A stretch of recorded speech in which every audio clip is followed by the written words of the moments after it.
But you would agree that there's probably not a better male singer on the planet than Adam Lambert, right? Oh gosh, for me personally, it's everything. It's not just vocal acrobatics; it's a skill what he can do, and Yeah.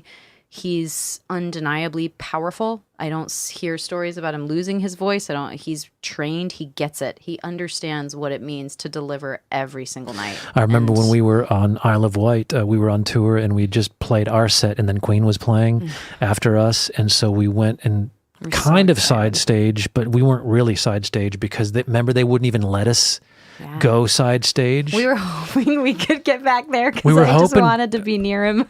We both did. Yeah. But, it was Queen. And Yeah. you know that everybody was going to want Right. to stand side stage. It was so, cool to see that in England, for sure. Oh, it was just amazing. And I remember we just stood there and our jaws were just dropped because here's the thing about it. He can do all of those, as we've called it before, like vocal acrobatics, but he doesn't, No, he doesn't oversing. He doesn't oversing, but I've never heard a male singer with that kind of control Yeah.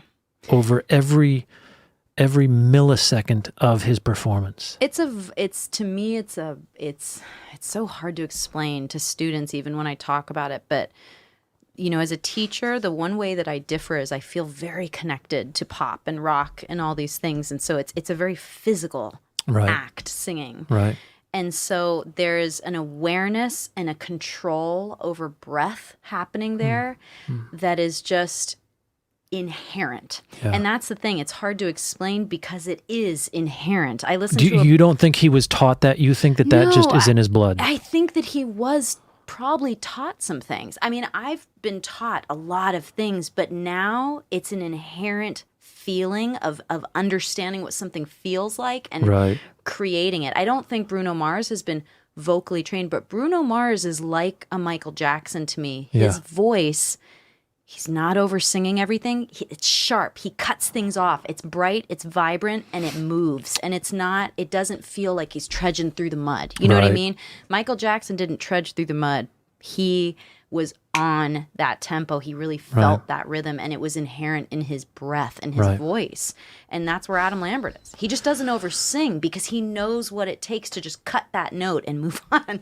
We've been talking about this performance thing for me, this acoustic performance thing, and a tour. And I'm really excited about getting back into this stuff, these type of conversations about vocals, because when we were on the road, I was obsessed with it, because once you showed me how to get to that place, and once the work started paying off and I started realizing all of these new skills that I had as a vocalist, it was so exciting. And you get kind of excited about just talking about singing. Oh my God. Like I would literally, a half hour before we would go on stage every night, I would get in my bunk on the bus, I'd put my earbuds in and I would listen to Adam Lambert.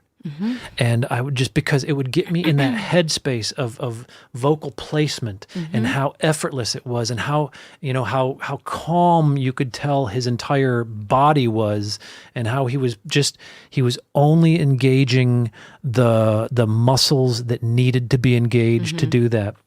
It was so efficient. It was the efficiency of his vocal performance. So every night before we'd go on stage, I'd put earbuds in and I would just focus on that efficiency.